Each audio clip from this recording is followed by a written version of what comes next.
Hello everyone and welcome back to another instalment of the Warwick F1 Show. It has been a few days now since we witnessed the event of the Mexico Grand Prix, and well, the Ferraris sure are loving their performance after this autumn break. Last time around in Austin it was Leclerc, and this time it was his teammate Carlos Sainz, who completely dominated the race, pole position as well in qualifying, and never looked in really in any doubt. Leclerc also had a very good weekend, minus a slight incident going into the straight a few laps before the end, meaning that he conceded second place to Lando Norris. Meanwhile, it was a very interesting weekend for the Red Bulls. Not only has Verstappen now forced Norris off multiple times of the track, meaning he gained 20 seconds worth of penalties, and still had a good comeback drive in the end to finish in the top 10. But then also we had Sergio Perez, who, the home hero, despite this, went out in Q1 and then had a false start, meaning he got 5 seconds worth of penalties and finished dead last in the end. And finally, it was a disappointing weekend for Alonso, who was taking his 400th race start of his career, but unfortunately retired early on in the race. We shall be talking about all of this and more on today's episode. I'm your host, Callum J. Hodge. I'm once again joined by our Society President, Katch, and our returning guests for this episode, Oscar and Vignesh. Thank you very much all for joining me. We'll get into what we thought of the actual race in a minute and giving our ratings, but I think we're going to quickly run through the order that we got in the end on Sunday at the checkered flag. Katch, I believe you have that as well. I do. I have it all written all here. So obviously, as Callum has mentioned, Carlos Sainz, great drive, finished in first. Though Lando, after kind of an easy overtake on Leclerc as he went off, was only 4 seconds behind in the end. So what could have been? So yes, Carlos Sainz in first, Lando Norris in second, and Leclerc rounding out the podium. The Mercedes drivers were then next, with Hamilton in fourth, followed by Russell in fifth. They had a bit of a no man's land race. Verstappen had the comeback drive to sixth. Then it was the Haas of Kevin Magnussen that got seventh place, followed by Oscar Piastri, who again had a comeback drive after going out in Q1. The second Haas of Nico Hülkenberg got points as well in ninth place, which meant a double points finish for Haas. And rounding out that top 10 was Pierre Gasly. Following on from that, we had Lance Stroll in 11th, Colin Pinto in 12th, Ocon in 13th, Bottas in 14th, Zhou in 15th, Lawson in 16th, and Perez as the final finisher in 17th. Alonso, as we mentioned, did not finish the race, though I do want to correct, it was his 400th race entry, not his 400th race start. Alex Albon and Yuki Tsunoda were both taken out in the opening lap, so did also not finish. Yeah, we'll get into some of those drivers later on who had particularly interesting ratings, but I wanted to get everyone's rating of the race from the start out of 10. Oscar, if we come to you first, what exactly did you think of that race? I think it's been a pretty good... I think we've had a couple of decent races so far since coming back from this sort of autumn break. What was your take on this race? I could definitely agree. It's been back to front of the entire grid. Everything was going on. You know, you had action all over. There was always something going on, always something interesting happening. And it was like Austin, it just carried on. I'd say I'd give it if I had to rate out of 10, I'd probably give it a 9. It was just that good this weekend, to be honest. Vignesh, would you agree? I agree, but I think it's probably the best Mexican Grand Prix we've had in a while, given how it's been pretty boring for the last few years. I skipped last year's race because Ferraris qualified badly, so I just gave up. But if this race was happened last year, I'm pretty sure it would be up there in terms of how the races were compared to this time we got last year. Although I'd give it a 7 because I felt like the middle phase of the race was a bit of a slow burner because the positions were kind of settled. We just saw Max trying to make up for the crazy moves he pulled off on Norris after the safety car restart, and obviously trying to see if Oscar can make a place and probably challenge Max towards the end. It's a bit interesting to see if Lando could have won the race if Max was a bit more precautious, but we all know how Max is. So I'd give it a solid 7, but I don't think it's a better race than Austin in my opinion. Ooh, okay, so I'm going to agree with Oscar on this and go with a 9, for the pure reason that I understand that middle phase was slightly dull. But the very extreme stress of the first 20 laps meant that I was still stressed into that middle phase, so I didn't even realise it was that bad because I was still stressed. And penalties were still being handed out a couple of, into that second phase of the race. So for me, it was a 9 out of 10 because there was just quite a bit going on. And I love the drama, I love the action. If there was rain, it might have been a bit better, but It wasn't. That'll be this weekend. But yeah, 9 out of 10 for me. I do think that we might be a bit biased only because we did have a very good turnout at the Callum. It was an incredible atmosphere actually watching the race for anyone who got the opportunity to come down. But I do think it was definitely one of the best races that we've had this season. And I do slightly agree with Vignesh that there was a middle section where it did seem that everyone was kind of just settling into their strategy. Not a lot was happening. But we certainly got plenty of action.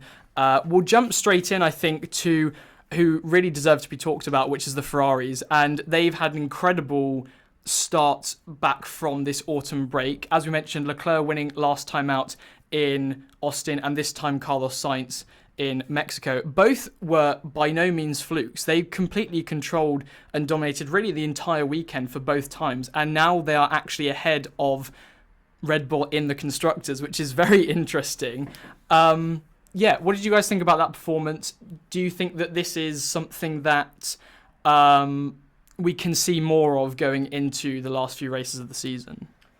Well, my first question, like coming from all the Ferrari thing, is why exactly are you getting rid of Carlos Sainz? Like, what exactly is the benefit that they're going to get from that? Because clearly, once they make a good car, the driver pairing clearly seems to be working. They seem to both be able to win races in that machine. So it's kind of indicative that it's kind of a balanced car. It's a good car. Both of them like it.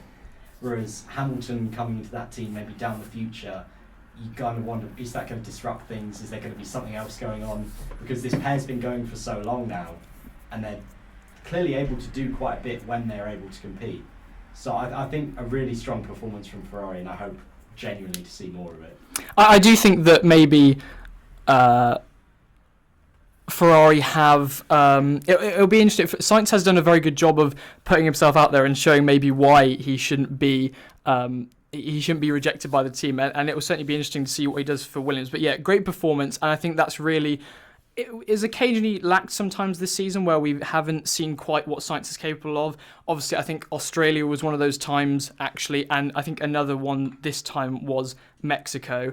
Vignesh, what was your take on especially Sainz's performance and also from Leclerc as well, just in general from the weekend? I think this was a weekend for Sainz where he was on the front foot right from get-go, right from FP1. Of course, Leclerc had to give away his car to Behrman as mandated by the FIA, and that was a bit unfortunate because from what I've observed is that Leclerc likes to build his weekend up right from FP1. So in this case, it was a bit disrupted because he didn't get a go in FP1 and FP2. We had a couple of red flags as well caused by, I don't remember who it was, but there were a couple of red flags, so that kind of disrupted his flow. And in that case, Carlos got quite a lot of practice in, and he didn't make a mistake in qualifying. He had 2 very good laps. The first lap was good enough for pole, and as he mentioned, the radio second lap as well. So I think it's kind of unfortunate that Sainz is leaving, but in my honest opinion, 2 things. I think Leclerc Sainz is probably the most balanced pairing that you could see on the grid compared to the rest of the teams. Maybe Oscar and Lando, but Oscar's performance lately hasn't been showing, maybe it's recency bias.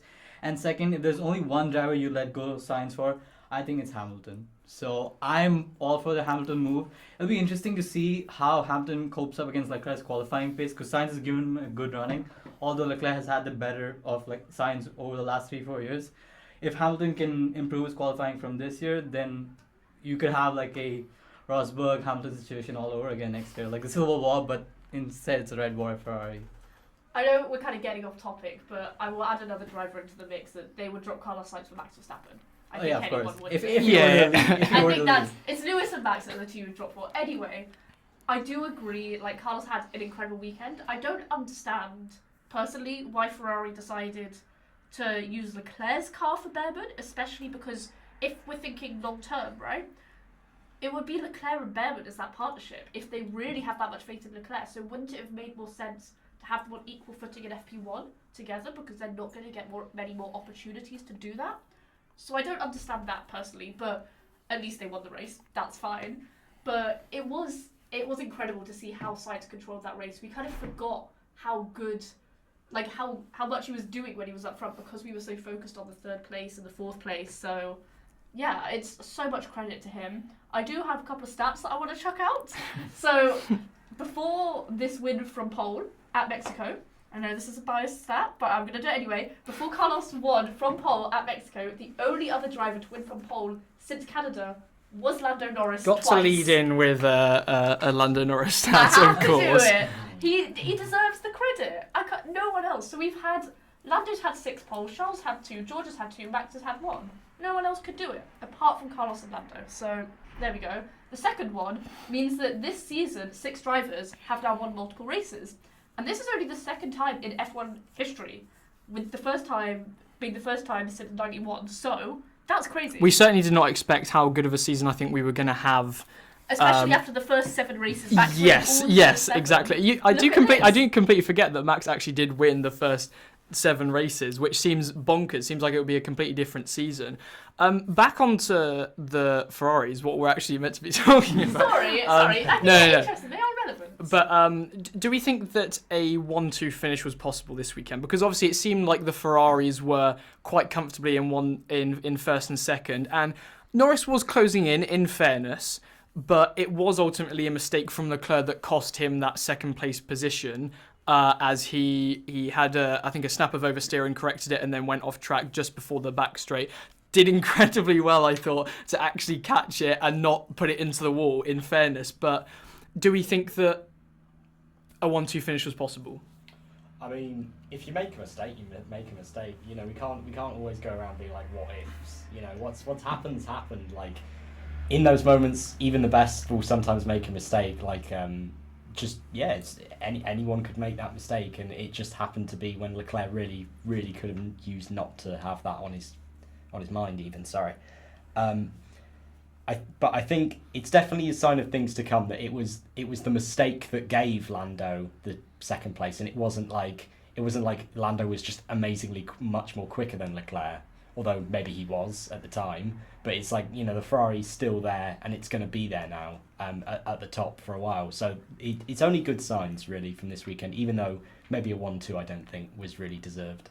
I don't think a 1-2 was on the cards either. Even without the mistake, I still think Lando would have caught Charles by the end of the race, because the McLaren seemed quite good on the hard tires, and that's why I believe that without the whole shenanigans with him and Max, there's a good chance he would have at least fought Carlos for the race win. I don't know if he had gotten it at the end, but there's the Ferrari seem better on the medium tires. It's been a trend recently, ever since they've improved their tire degradation. And one thing I forgot to mention previously is the fact that they've not rushed their upgrades is something I like about Ferrari more as a Ferrari fan, because for a long time in the past they've been trying to rush upgrades ever since they started falling behind their rivals like Merc and Red Bull. So seeing that they've tried to understand their car, and that's what they struggled to do when they brought, I know I'm diverting a bit, but the fact that they learned from their mistakes this year when they brought a upgrade in Barcelona, that struggled quite a bit. They had that rut from between Barcelona, Canada, Silverstone, where they had quite awful races. So it's nice to see that they're taking things patiently and aiming for the target of being number 1 in the Constructors' Championship.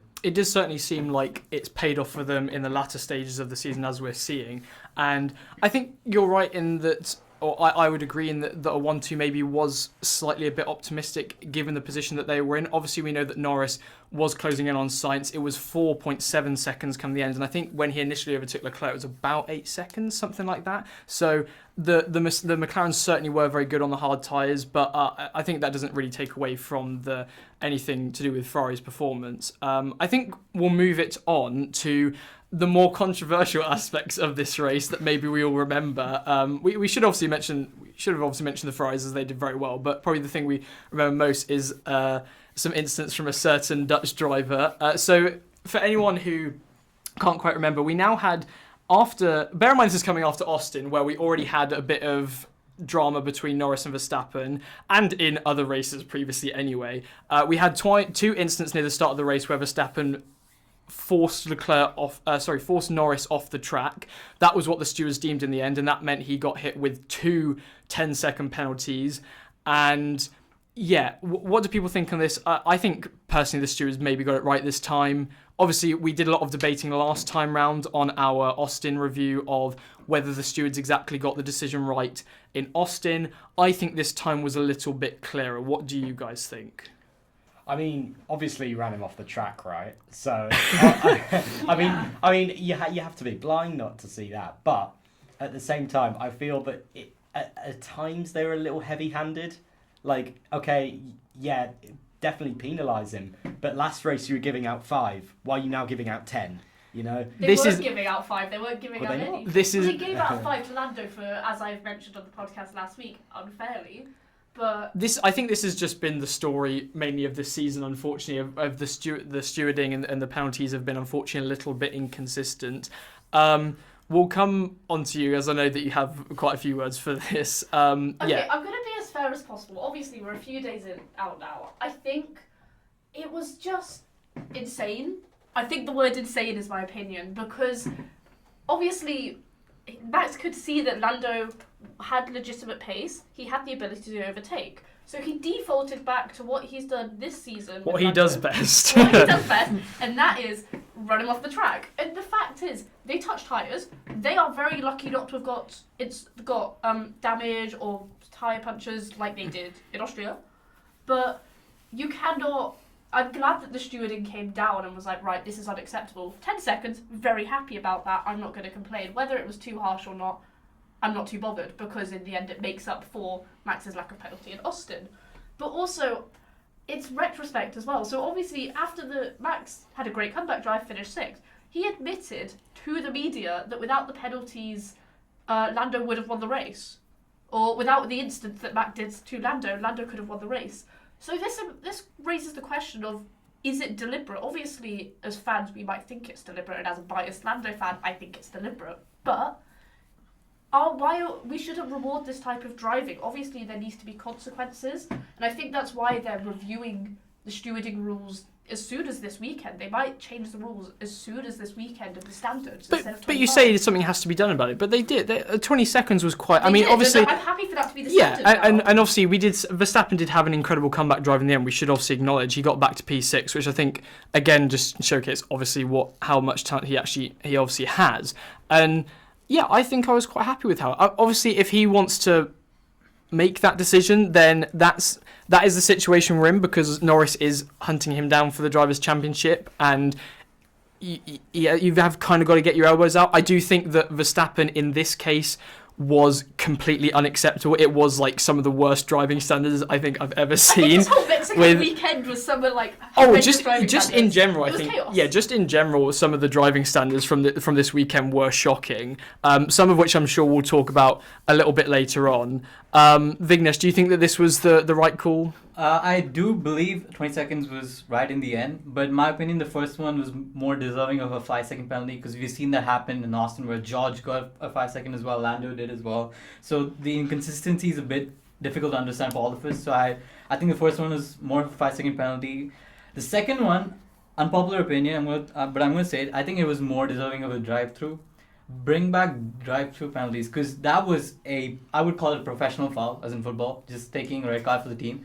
It clearly seemed like he had no intention of making the corner. I'm pretty sure even at a slower speed, none of the drivers would have made the corner, and the way he was going into the corner, it was clear that he had no intentions just to hurt Norris's race. And it reminded me of Brazil 2021, when back then I was rooting for Max. I'll hold my hands up. But looking back at this incident and that incident, it was clear that like both were deserving of like 10 seconds, or even in my opinion, a drive-through. So they should look at that. And if, let's say, Lando had gone to the wall, I would probably call this Max's 1997 Jerez, like where Schumacher tried to send it down the inside of Jacques Villeneuve and try to like take him out of the race but fail. And that caused Schumacher to get disqualification for the championship. So it's quite bad to see what he's resorting to, knowing full well that whatever happens to him in the race, he benefits from it. So I hope the GPDA and FIA come together and probably try to make sure this is ironed out, because last week we saw that he lived by the rule book and he said, yeah, I'm playing it fair. But this time he kind of admitted that it was a foul, and he'd be willing to do more of that. So if you see that, then it's kind of ruining the whole entertainment aspect to it. I think it will just be dependent on what he does this weekend. Obviously, he got 20 seconds worth of penalties. He didn't seem to care. If he does the exact same thing this weekend in Brazil, like he did in 21 to Lewis, and if him and Lando qualify very near each other, either for the sprint or the main race, and it is very obvious that he doesn't care about how he finishes, he just cares about how Lando doesn't finish first, that I think is where a serious discussion has to be made, because we're then going to circuits like Las Vegas and Qatar that are more dangerous. If Max drives like he did in like he did in Mexico, in Vegas and Qatar, Lando could be seriously injured. Max's driving style can seriously injure a driver in the wall, and I think that's where discussion has to be. I do think that, obviously, Max is mentioning that it's more about now where Norris is finishing, and I don't think that's entirely a bad thing, because we are certainly not to the point where it gets dangerous and where he's like deliberately trying to force Norris off the track. That is completely acceptable, because I do agree with Vignesh. In the second incident, there was no way he was making that corner. They went fully off the track and actually almost near the barriers of the circuit, even though the Mexico circuit is quite open. But I think, even though that is, I think, a legitimate strategy, because Verstappen is in the luxury position that he does have that gap ahead in the championship, and so now he does need to kind of defend from Norris and make sure that he doesn't do as well as he could potentially. But yes, certainly we need to check how far he's willing to go to actually stop Norris from getting those points, because as you mentioned, if it gets to a point where it is actually very dangerous, that's where the FIA seriously need to step up their game with penalising or look at some other measures, I think, for penalising Verstappen that he might actually listen to. But we should say we don't know that he is yet fully trying to force Norris off the track and just cause chaos. We have seen Verstappen drive like this previously, where he maybe doesn't know where the limit is. We don't know whether that's completely on purpose, but I think still, nevertheless, if it's on purpose or not, it's something that he does need to try and change. But then, to be fair, we've been saying that for the past 4 years or whatever. It's obviously obviously it's been a bit inconsistent. But what I found particularly funny is, at least with Verstappen, is it dirty? Yes, but at least he's doing it with someone at the front of the grid where it matters. Bloody Perez was doing it with Liam Lawson for 16. And Stroll as well. And Stroll, but don't diss Stroll. The total disconnect between the two Red Bulls, I think, was one of the main highlights, especially when we were watching it all in the Clarendon at the time. Is just how many people were just collectively just realised could see even how bad Perez was doing in comparison to Verstappen. I think that provides a perfect segue onto our next section, where we're going to talk about the other Red Bull who had, so Perez obviously was the home hero for this weekend, and hoping to maybe have a good performance, as I think realistically it's kind of fair to say that this is most likely his last home race, at least at Red Bull. I think that's quite a likely scenario, especially with how poor his performances have been this season. Went out in Q1 and then got a 5-second penalty from the start for a false start. But then I think this race as well really just highlighted the stark differences between, not just, I don't like to say Perez and Verstappen, because obviously that's a bit of an unfair comparison, because Verstappen is obviously arguably one of, if not the greatest driver on the grid currently at times. But he just wasn't able to get anywhere through the field, got bogged down, as Oscar said, with Lawson. And it's just, we're finding less and less of reasons to find excuses for Perez now, and it's really unacceptable at this point. You've got to remember that Oscar and Perez started right next to each other, and Oscar was able to make it up to 8th. So I think that just kind of shows that Perez just had such a poor performance. Like Oscar mentioned, that it's his incidents with Lawson and his little petty battles with him was so unnecessary in a weekend where he himself admitted he really wanted to do well. And some of us, wanted him to do well. I admit I wanted him to do well. Yeah, that's what I'm referring to. You really want him to do well. I didn't really care. But his standards has just been not good enough. It has been, in a way, completely unacceptable. And how he is still in a car such as Red Bull is insane. And that is the reason he himself is the sole reason why Red Bull are now third in the constructors, in my opinion. Yes, no, absolutely. It's becoming kind of a battle that Verstappen is having to do himself, and it's really not helping. I mean, it was obviously very hard before, but now with the pace that the Ferraris have, it's certainly... And the McLaren to stay in first. And the McLaren to stay in first, indeed. And we'll bring that... I think you have a rumour that's going around on Twitter, just to bring in some more... This is sounding awful for me. Okay, so... The thing I've seen, that Christian Horner has started to make a couple of little comments saying they're going to assess Perez's position after Brazil. Whether or not to believe it, up to your interpretation. I don't understand, as much as I dislike Sergio Perez, dropping him for the last 3 races of the season is insane. If they were going to drop him for Brazil, which I actually saw as well, they would have done it by now. So he will race in Brazil unless there is some shock announcement. And I don't know, they bring in some random person from the street to drive that car. But I don't know. I think it is crazy.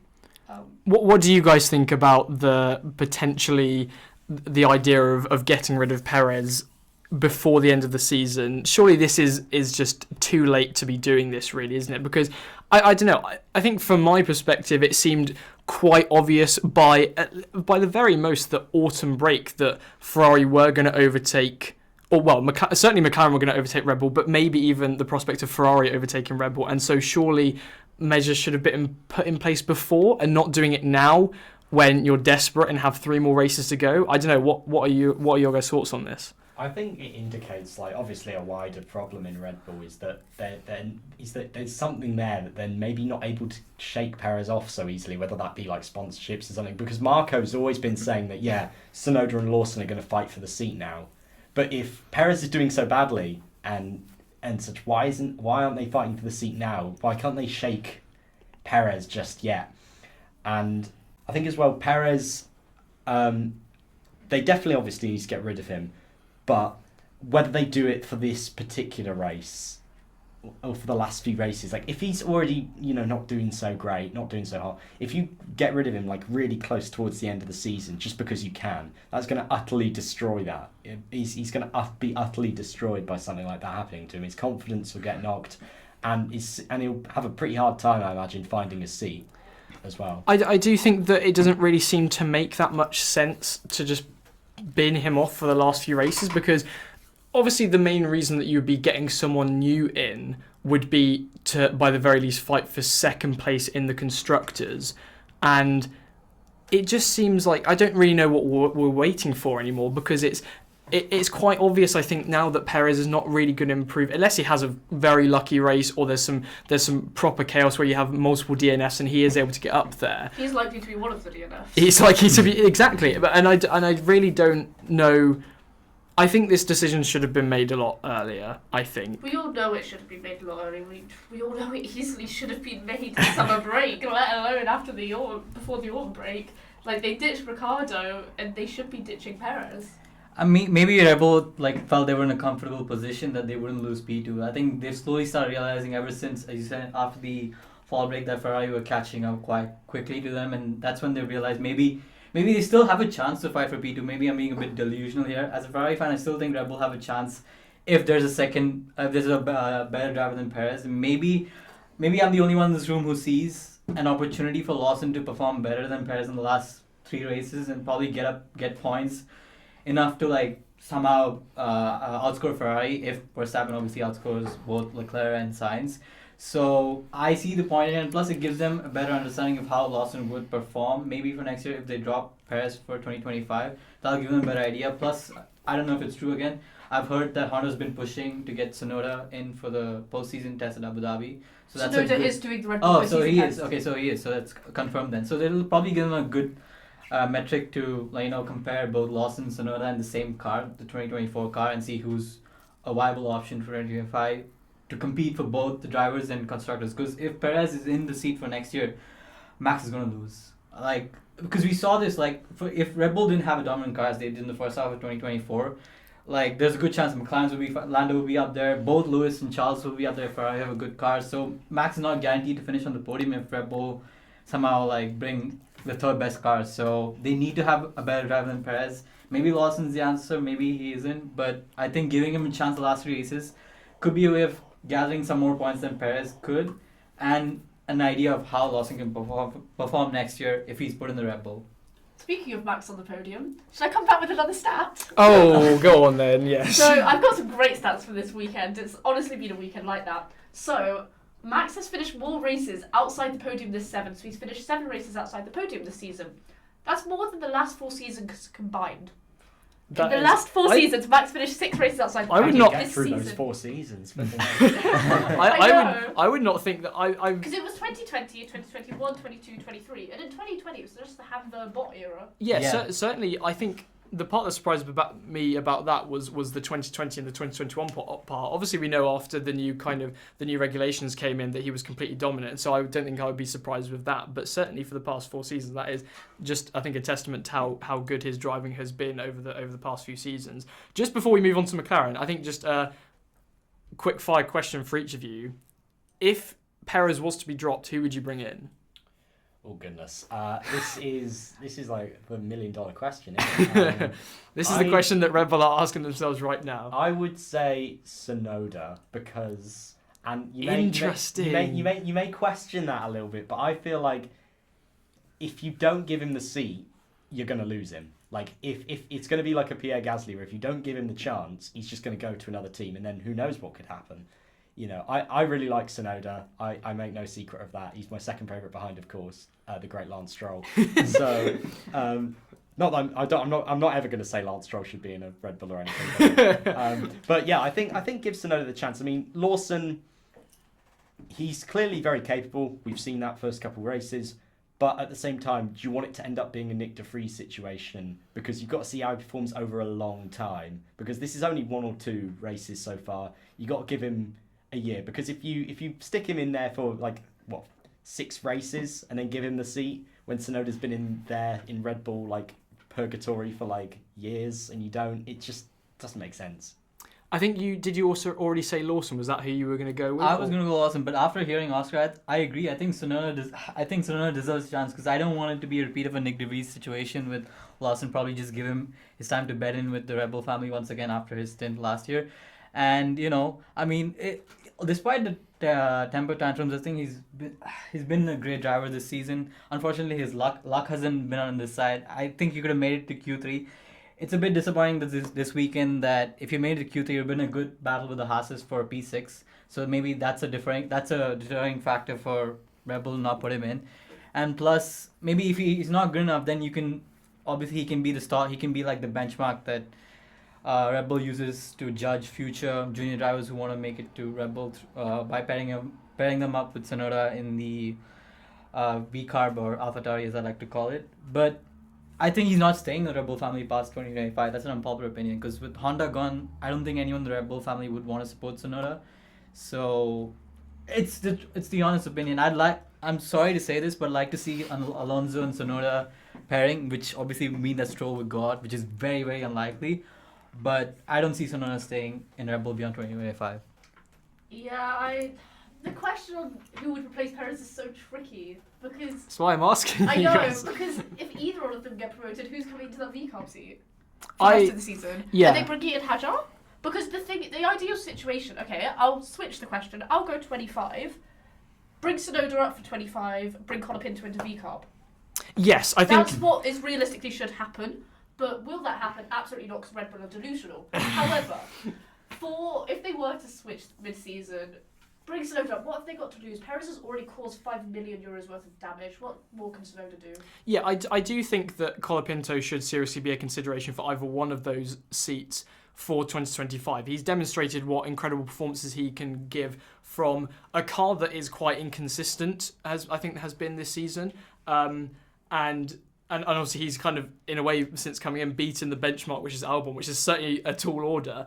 But then for this season, I do kind of, even though I want Lawson to be in, I also see where Oscar was coming from with the fact that with Tsunoda, he's been there for so long. And obviously we all see that VCARB seat as being the one which is kind of training drivers to eventually get that Red Bull seat. And so it does feel like he should be promoted at some point, or at least given a chance, and otherwise he's just not going to stick around there. So I would maybe try Tsunoda out. He's certainly got the more experience. And I think even though I wouldn't ideally put him in, we're now in a situation where there really aren't many good, well-experienced Formula One drivers left available to replace Perez. And so I think you are going to have to go for Tsunoda. The final thing I want to mention on the Red Bull situation before we move on is I want to question what the Red Bull priorities are now, because if there are discussions about replacing Perez,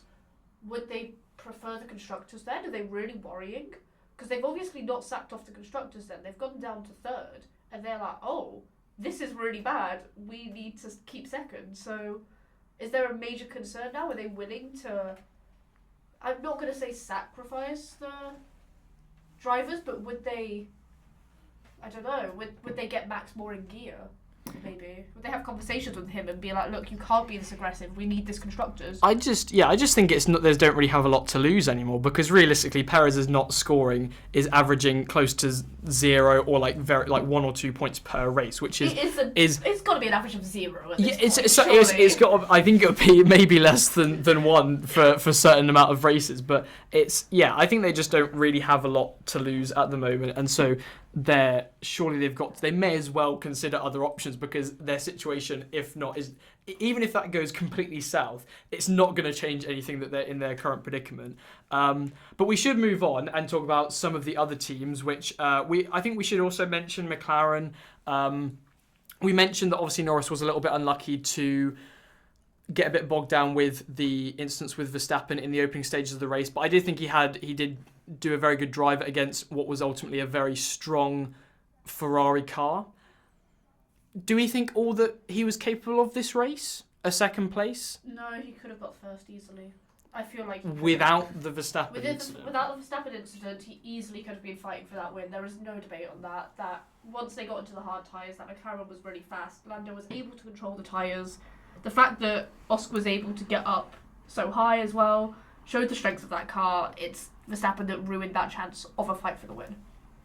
I mean, yeah, I'm with Katch here. I think Lando could have absolutely gone to toe to toe with Sainz for the win if Verstappen didn't do what he did. But in general, McLaren are going to keep fighting, and they're not going anywhere. They're clearly back, as you'd say. I think they definitely have to be more aware that Verstappen might try and pull that in future. That they know now, and it's confirmed to them by Verstappen himself, that he's going to fight dirty, and that they need to be prepared for that if they want a chance at anything. How do you protect against that though? Because it's not like the FIA is obviously not stepping in, or maybe not stepping in as much as they would like, especially from Austin. You combat that by making sure that Oscar gets into Q3 and that you've got two cars there, because there is I'm not going to say guarantee, but it's 99% chance that it will be Perez not up there with Verstappen. So if McLaren can have both cars there, then in a way Oscar's a bit of a sacrificial lamb. He can get in the way a bit, he can cause a bit of trouble. I feel like we should call Oscar a sacrificial lamb. No, I'm not saying lamb. that. I'm saying that it's so helpful. We saw in 21, right, when Perez was actually good, that Hamilton was fighting Verstappen and Perez, not just Verstappen. We could have the same thing again, where Verstappen is now fighting Oscar and Lando.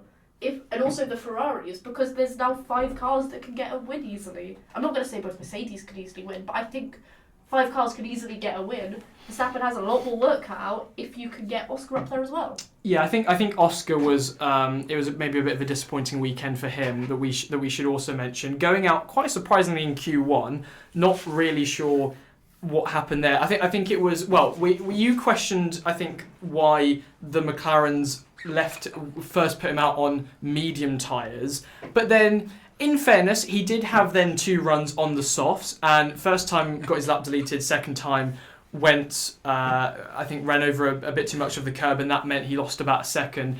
And maybe I think you're right in the sense that they really did miss that, McLaren, of having 2 drivers up there, because it's an open opportunity to basically put a 2 against 1 with Perez doing as bad as he is. And I feel like, do you feel that McLaren might have been disappointed that they maybe missed another opportunity to deal with Verstappen a bit better with having 2 drivers up there? Yeah, it definitely affected them, because they could have played around with strategy, especially knowing that there's 2 cars. So they, as you mentioned, as Katch mentioned, he could have been Oscar could have been a sacrificial lamb, essentially, to sort of play around with Red Bull strategy and probably just force Verstappen to pit earlier, giving Lando free air, maybe even catch one of the Ferraris during the first stint, which he was unable to do. So one thing I'd like to point out, as I mentioned, Lando could have won the race, primarily because he was held up behind Verstappen for such a long time during the first stint, which allowed Ferrari to lift and coast quite a bit. I think that's one thing the Ferrari struggle with.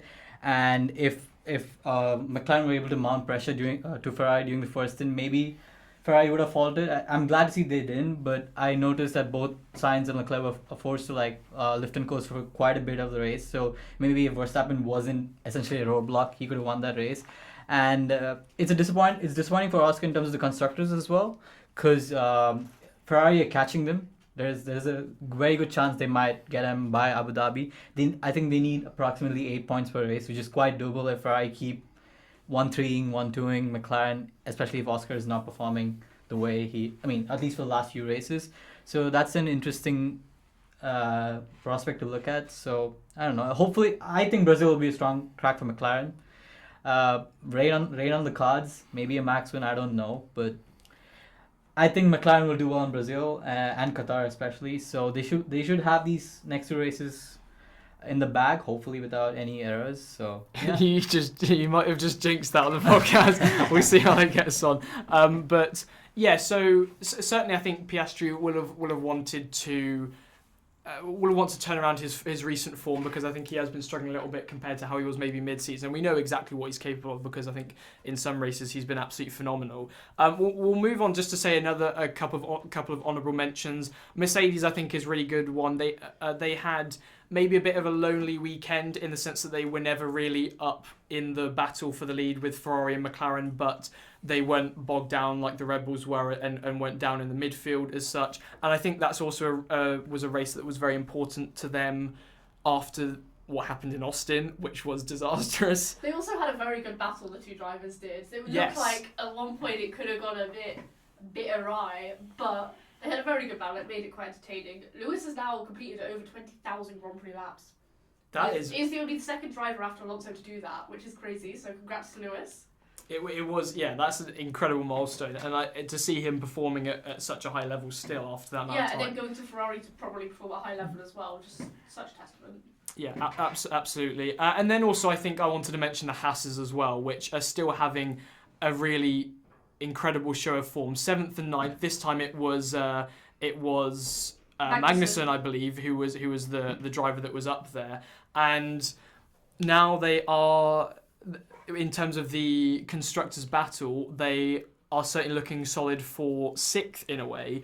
They're now 10 points ahead of RB, and I think they've got that secured in the bag. That P6. I don't want to again jinx anything. I don't want to do that, but I do think that they are very much the favourites now for 6th place, and what a result that is going to be after the past couple of races. After the past couple of seasons that Haas have had. They've done a monumental job to get that car up there. Yeah, I mean, Ayo Komatsu at the start of the season mentioned that they had no hopes and they would happily settle for like P9, B10. So seeing that they kept their expectations quite low and seeing them performing really well is nice. Obviously, it is kind of expected, because every time we see a bad Ferrari car in terms of race pace, we have a bad Haas car, because they share a lot of, I'd say a decent amount of parts. So seeing that Haas have also managed to solve the tire degradation problems from last year means that their qualifying performance no longer go in vain, especially how we saw Hülkenberg put the car in P7, P6 last year and finish P12, P13. So, and I must point out and give props to Kevin Magnussen for arguably his cleanest race this year. Very true. It is his cleanest race. I remember a couple of people bringing it up. No penalties, like no incidents with anybody, just having a clean race, gathering the best points. You could call it the best of the rest essentially, because I mean Oscar was trying to make his way through still, and Perez was trying as well. But and seeing Hülkenberg in the points as well is really helpful, given that they're obviously in the fight for P6, and I think they have P6 in the bag again. I don't want to jinx it. And hopefully, it's kind of interesting. Maybe if Magnussen had the performance that he had like this in the early part of the season, maybe he would have had a seat for 2025. Maybe that's the reason why Hülkenberg got the seat instead of Magnussen.